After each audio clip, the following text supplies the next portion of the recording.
Hey guys, welcome back to my channel.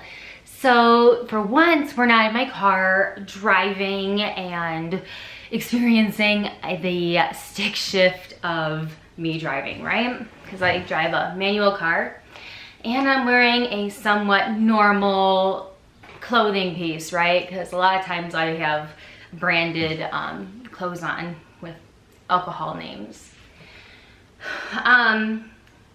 I'm supposed to be working on homework right now, but honestly, I just can't. I'm just no motivation right now.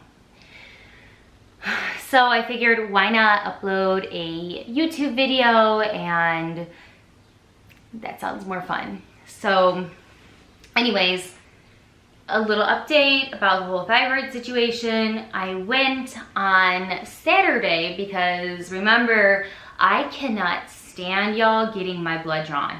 Cannot stand it. Normally I cry, I pass out, I am super dramatic about it. But once you get diagnosed with thyroid cancer or thyroid problems in general,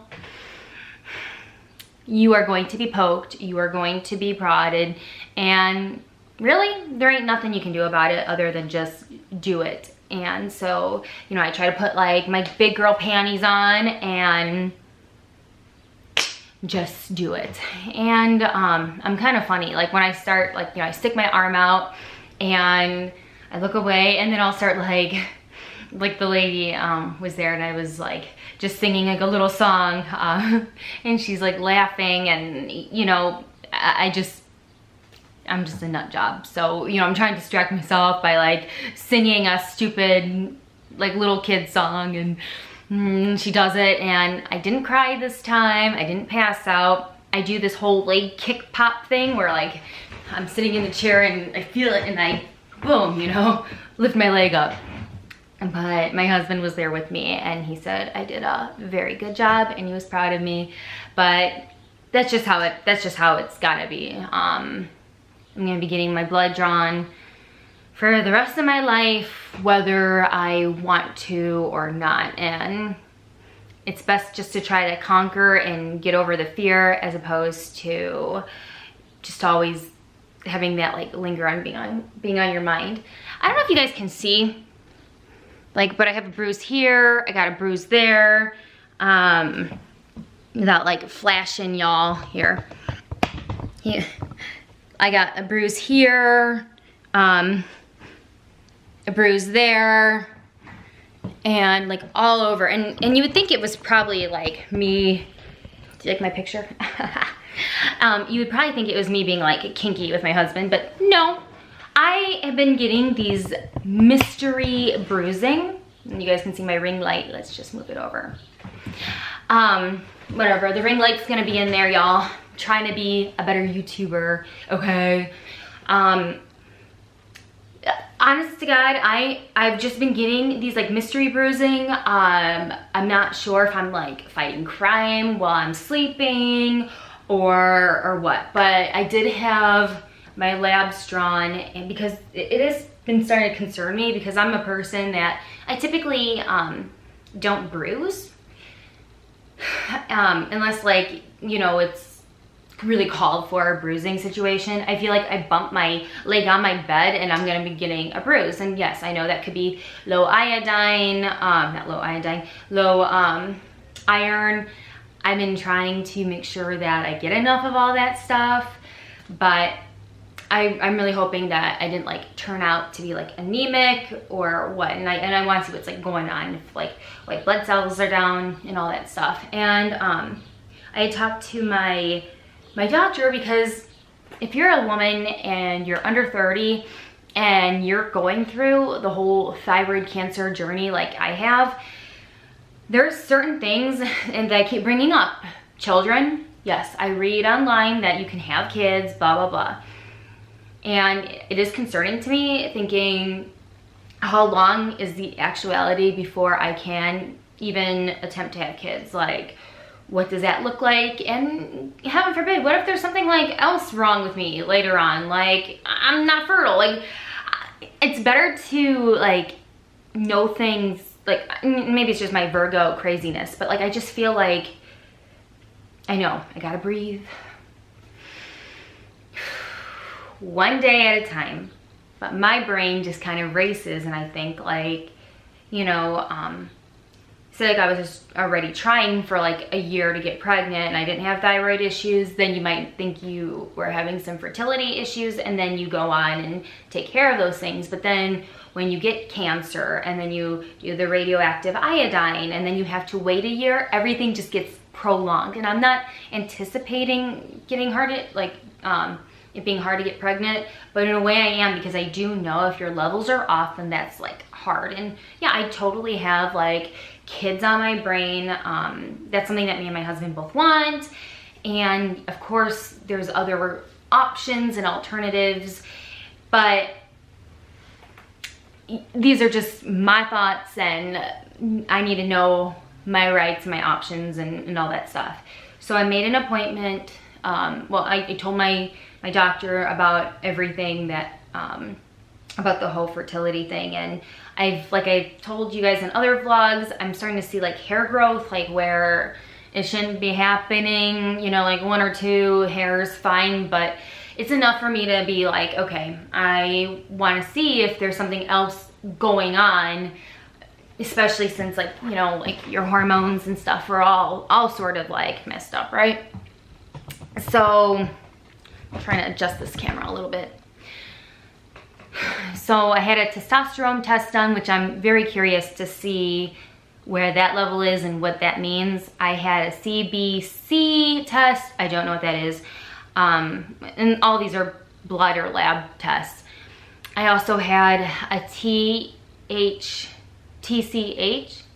test. I almost said THC. That'd be funny, right? A TCH test. I think I had the thyroid T4 test done.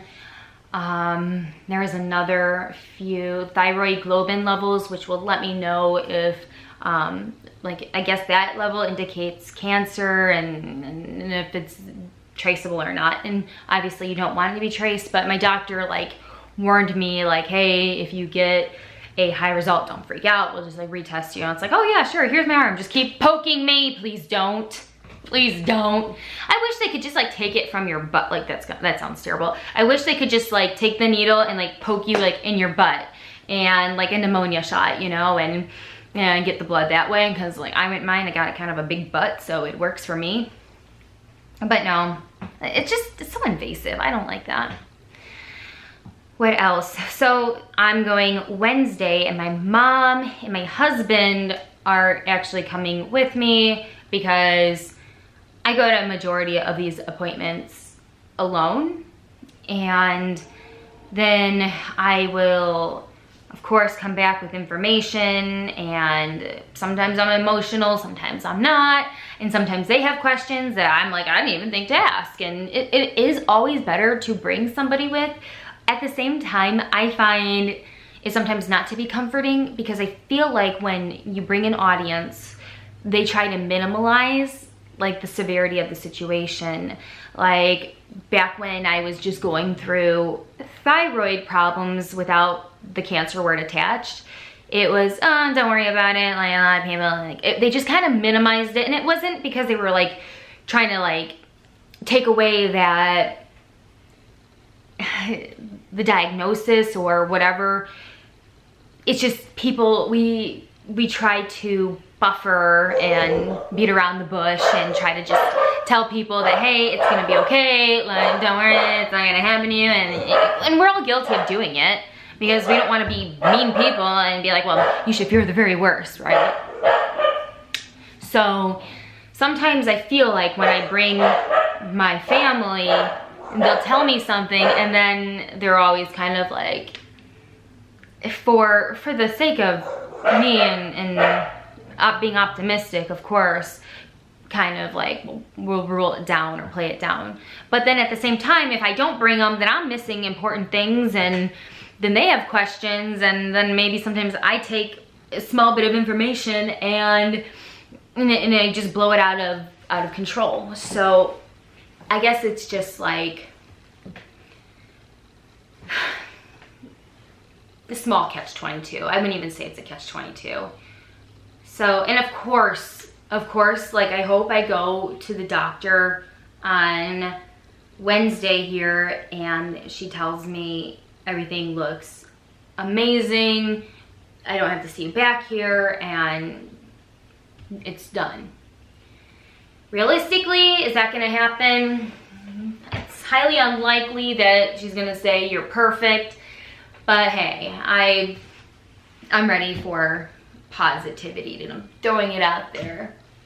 So, I think I showed you guys my scar. I remember I had surgery back in October 29th of 2018. Doesn't look too bad, right? It's okay, you can lie to me. You can say, oh my God, girl, what happened? Does it bother me? Yes and no. It depends really on my mood. Sometimes I'm like, I just don't even give a shit like what I look like, you know? Like right now, I'm in my comfort of my own house. I am wearing some Walmart shorts. I'm wearing my Puerto Rico tank top because honestly, I just want to be comfortable. I don't really care. And then other times, yeah, other times I'm like, really? But I mean, it's not even bad, right? Not even that bad. Like I said, the worst part is like the hair falling out. I am Mexican Italian and I do have quite a bit of like natural like 80s hair, but my hair is definitely not like been this short on purpose since like forever, like 2009 when I was like mad at a boyfriend and I chopped it all off. Okay, and that wasn't my husband, like, you know, that was 2009, that was a long time ago. But I mean, it is, right? It is pretty short because of all the hair breakage. I do have, I found this guy who's now my friend, but he just like kind of cleaned it up a bit. I feel like I kind of got the mom haircut going on. But hey, it's only hair. It should grow back. If it doesn't, extensions, yeah, whatever, it's only hair. At least it's not like, I don't know, something, I'm not even gonna say it. I almost said it, not gonna say it. So I just wanna do like a quick sit down, tell you kind of what's going on, and that's about it. In my next video, I think I wanna talk something other than thyroid, maybe, I don't know, just maybe more about me and who I am as a person and what I like to do besides complain about thyroid issues. And so, I mean, you know, I just want to be a little bit more personal, put my stuff out there a little bit better, and just tell you who I really am and, you know, make some new friends here out on YouTube. So I look forward to doing those videos in the future. If you have any questions and you are a new person who, you know, might be going on this roller coaster ride, I will end it on this. It gets easier to ride the roller coaster. You don't get as motion sickness and you'll get through it. It's not the end all be all. It doesn't have to be. And really use your mind as your tool. Try to think positive, try to stay positive, and keep moving forward. Keep doing everything that you're doing and don't stop. And of course, any questions, you can leave it down in the comment section below. I'd appreciate it if you guys gave me a thumbs up, a like, and I'll see you guys later. Bye.